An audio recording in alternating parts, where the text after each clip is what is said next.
Okay, hello everyone. I'm back again, and this is my podcast as well as YouTube channel, Spiritual Sense. In this YouTube channel as well as podcast, I go over topics in regards to the paranormal, occult, and supernatural.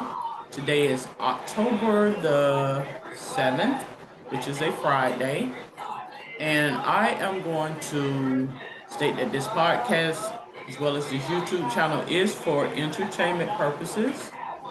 Um, so for those who are not able to view in, you can go on Spreaker.com. It's under my name, Sharonda King, and you can proceed to listen to the podcast versus watching the YouTube channel. Okay? So I am going to go into the topic for today, the witching hour or devil's hour. So in folklore, it's the time of the night that is associated with supernatural events whereby witches and demons and ghosts are thought to appear and to be at their most powerful. Um, in regards to this, it happens between the hours of 3 and 4. The origin of the phrase witching hour began, it mentions as early as 1775 uh, in regards to the witching hour. So it was emerging in fears about witchcraft occurring in Europe. In Western Christian tradition, the hours between 3 and 4 a.m. were considered a period of peak of supernatural activity due to being a mocking inversion of the time in which Jesus supposedly died, which was 3 p.m. What it has indicated here. So there have been reports of people, nonetheless, with psychological literature suggesting that apparitional experiences and sense presences are most common between 2 and 4, 3 a.m. being the peak. It also mentions that it corresponds with the peak of the amount of melatonin in the body. The witching hour may stem to human sleep cycle and the circadian rhythm in which the body goes through rapid eye movement sleep at that time when the heart rate is slower, body temperature is reduced, and breathing patterns and blood pressure irregular. Sudden awakening from REM sleep can cause agitation, fear, and disorientation in the individuals. Usually within the witching hour, unpleasant and frightful sleep disturbances such as parasomnias can be experienced, nightmares, rapid eye movement, sleep behavior disorders, night terrors, sleepwalking, homicidal sleepwalking, sleep paralysis. So it mentions also in regards to physiological symptoms of illnesses and conditions such as lung disease, asthma, flu, cold, common cold, seem to be exacerbated because there is less cortisol in the blood late at night and especially during sleep, and that the immune system becomes very active, white blood cells that fight infection in the body during sleep, and this would thereby worsen the symptoms of fever, nasal congestion, cough, sleep, and sweating is what it has indicated here. But I'm going to pull up some more spiritual information in regards to the witching hour.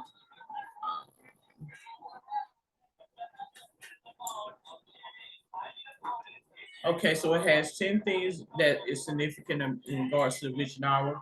Okay, number 10, the devil's hour between it's being 3 a.m. is considered significant as it is the opposite hour of the death of Christ.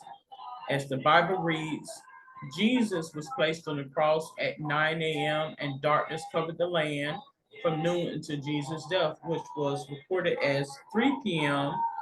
When Matthew cried out, "It is finished." Therefore, 3 a.m. is a significant sign of the devil and dark entities because the time is flipped to mark Jesus Christ, much like when a cross is turned upside down, which often features many horror films or satanic persuasions. So number three is also regarded as a holy number within Christianity, as with the Holy Trinity of the Father, the Son, and the Holy Spirit. Number nine, practice of witchcraft. The term witching hours was coined in 1560 by Pope Pius. I want to say that's the fourth. A trend in witch hunting had begun as people were unable to understand why diseases were so rife and decided to blame the practice of witchcraft. This prompted widespread panic and suspicion as people turned in those that they assumed was practicing the dark arts. It was believed that witchcraft was mostly practiced during the witching hour as their powers were greater than.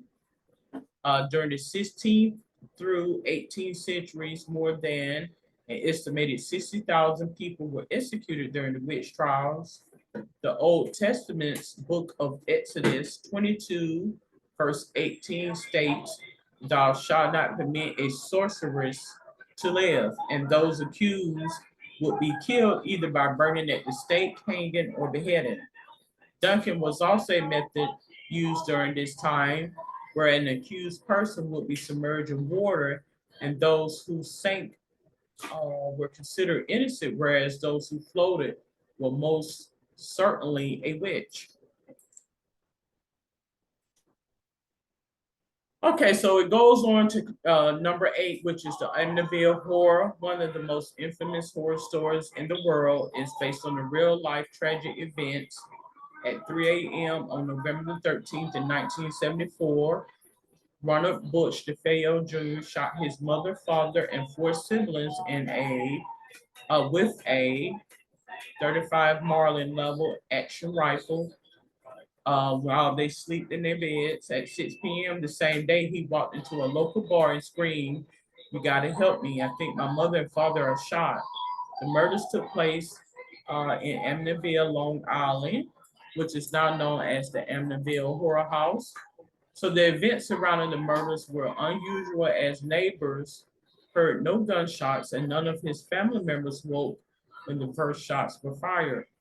Also, every family member was face down in their beds, and there was no sign of a struggle.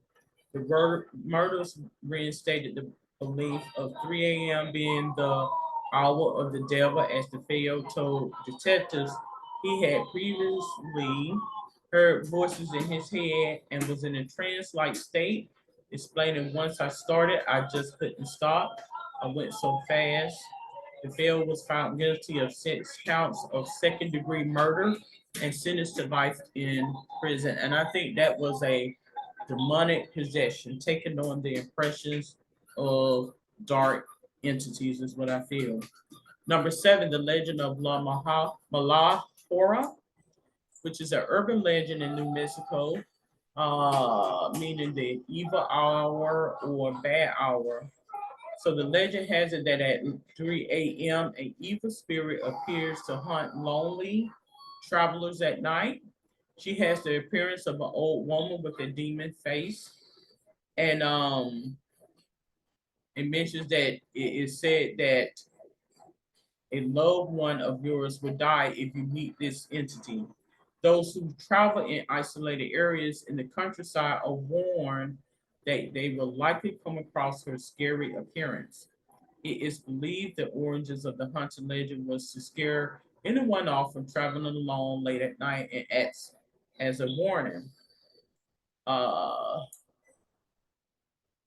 and again, the apparition will appear around witching hours. We have number six, Ray Bradbury novel. Something Wicked This Way Comes is a tale of a mysterious carnival leader named Mr. Dark, which is a malevolent person that brings and feeds the life of those he enslaves. In the novel, there is a reference to the sinister power of 3 a.m. As it is written, "Oh God, midnight's not bad. You wake and go back to sleep. One or two's not bad. You toss but sleep again. 5 or 6 in the morning, there's hope for dawn's just under the horizon. But three, now Christ, 3 a.m.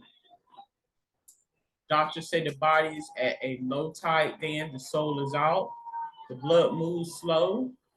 You're the nearest to dead. You're ever be saved dying. You're the nearest to dead you'll ever be saved dying. Sleep is a patch of death, but 3 in the morn, full wide eye staring is living death. The novel also states that more people die in hospitals at 3 a.m. than any other, which reaffirmed people's belief that this was the most sinister of hours. And so, it has some reports here that confirm, uh, well, according to this, National Highway Traffic Safety Administration confirmed that most drunk driving accidents, 55%, occur midnight to 3 a.m. 5, sleep maintenance insomnia. Waking up during the devil's hour can also mean that you might be suffering from sleep insomnia due to melatonin levels in your body. Those who suffer from the condition commonly find themselves being roused from sleep between the hours of 3 a.m. and 4 a.m. It is also linked to depression in adults, which is why waking at this time might leave you feeling in a state of doom. And that's where those haunting feelings come from. It is advised that staying away from caffeine and other stimulants, exercising regularly, eating sensibly, will help you get through the night without a disturbed sleep. Number 4, heightened empathy and stress.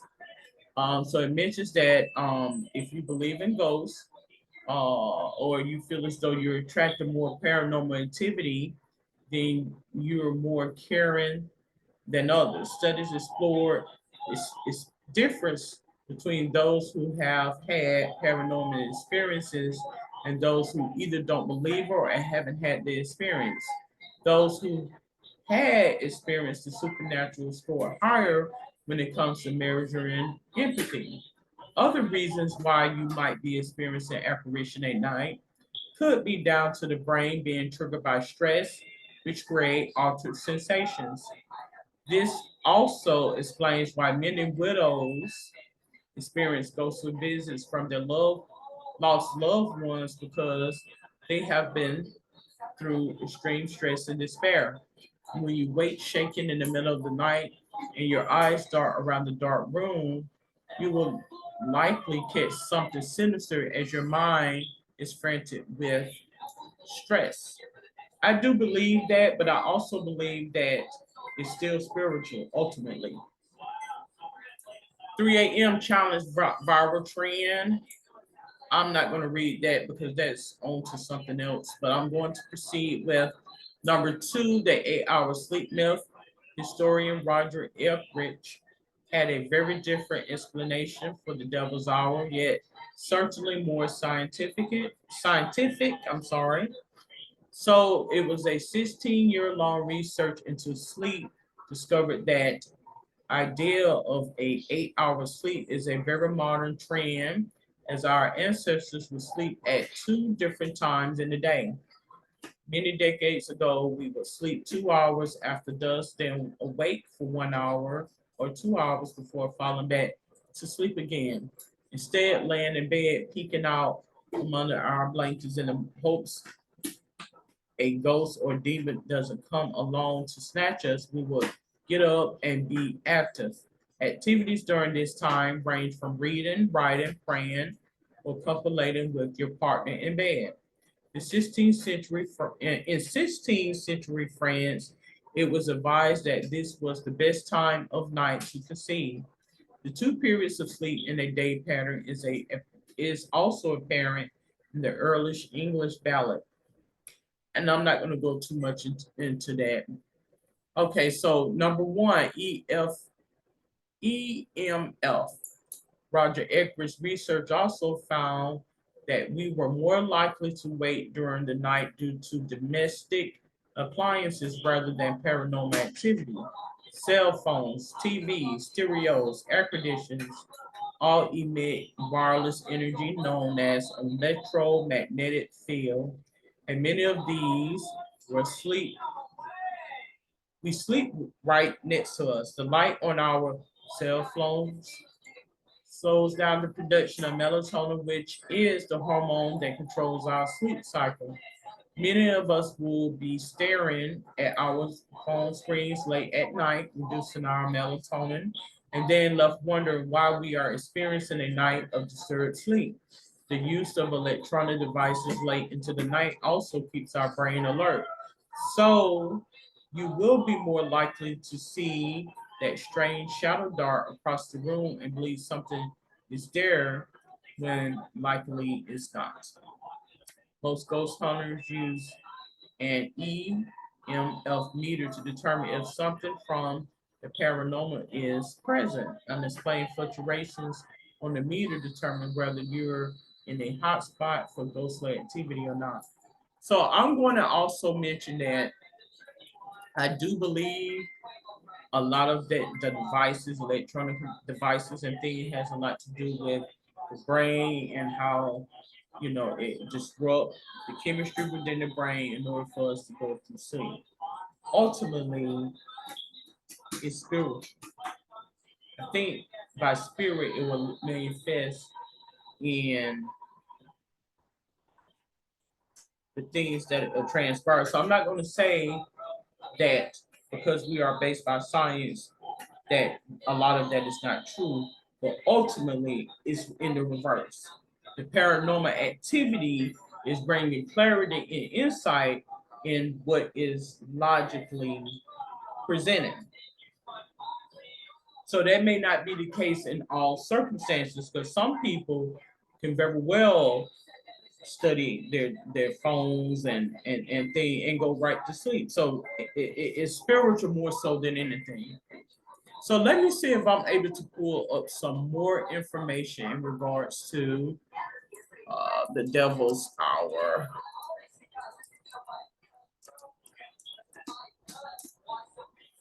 and see what comes up in regards to that.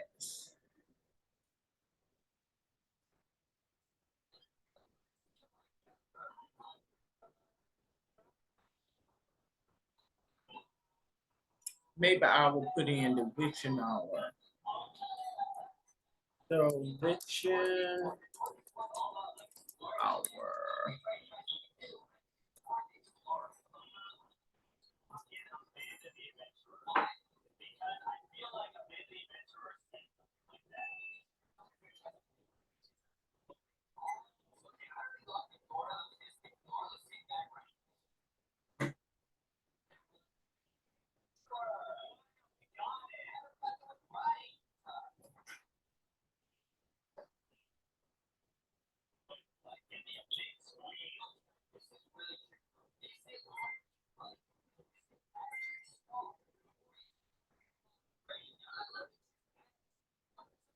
Okay, so I'm going to because I'm gonna explain something to you. I'm going to explain something to you. Oftentimes people don't. I think many people don't give power to that because you do have entities and spirits out here that will do things to perpetuate uh, or to taunt and scare you. These things are real. So I think oftentimes when people don't acknowledge certain things, I can understand why. I can give an explanation as to why. But you would know what you know about certain things. And bumps and a blow of a wind and things of the sort is spiritual. Like you just have to go through it and experience it to understand what exactly it is. Words can explain. Even I give you an example. You would know when something is significant about a particular person or spirit, because as they even walk by or even drive by, and I've had that to happen being in the home that I'm in right now a couple of times. And that's how I know that um energies are real and it can be presented out. I mean, to the point where the windows, and it's a different, because it had nothing, like, it doesn't occur all the time. You may have had windy days where it should have happened, but it didn't. You catch my drift? So that's how you would know how to discern when you're able to be around long enough to know what you know, what you know. Okay. Spiritual meaning. Many theologians suggest true witching hour takes place again between 3 and 4 in traditional Christianity. Uh, Regularly interval prayers were held in strict observance, save for that time. Over time, this period of the night became associated with unsavory activities and supernatural beings. Anyone caught lurking out of doors around 3 a.m. was accused of witchcraft and devil worship. Most historians also agree that witching hours was most likely linked to 3 a.m. due to the crucifixion of Jesus. It is believed that Jesus perished around 3 a.m. in the afternoon, and the inversion of that time, demonic or supernatural activity that occurs at that time, is a marker of Christian faith. So, in essence, it's giving you a synopsis as to a person that is empathetic. Like, if a person is truly empathetic for you and don't want to cause harm to you, essentially. Okay. Things that go bump in the night.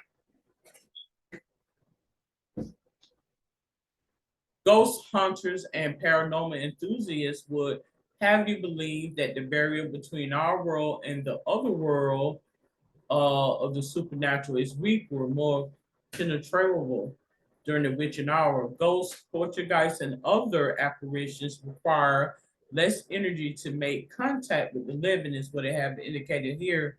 Therefore, communication happens to be more frequent at this time.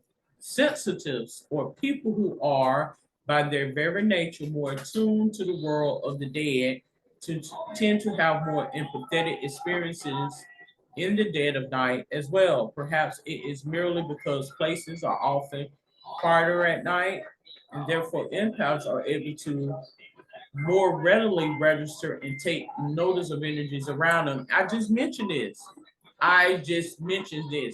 Beyond ghosts and apparitions, there are those who claim the witching hour is a time for demonic activity and attempts at black magic.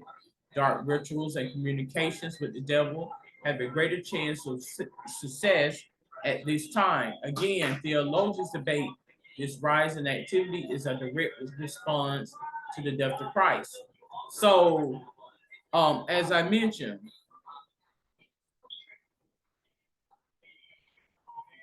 I mean, I could just know a person's spirit just simply driving by, simply driving by, and it's like a boom, or like something hit, and you know it didn't. So that's how you know, something is significant about this person. I honestly feel as though that's God's way of making it apparent to you when a person has the same mindset as yourself. Like, when a person is exhibiting some of the similar same things as yourself, is what I'm getting at. Like, this person is an empath. This person um has the ability to see. This person has the ability to um is a mystic, a spiritualist, if you may. Okay. So I am going to conclude this episode of Spiritual Sense speaking about the devil's hour, the witching hour. If you have any questions, comments, or suggestions, you are welcome to comment below. Until then, you have a safe and wonderful day. Good day.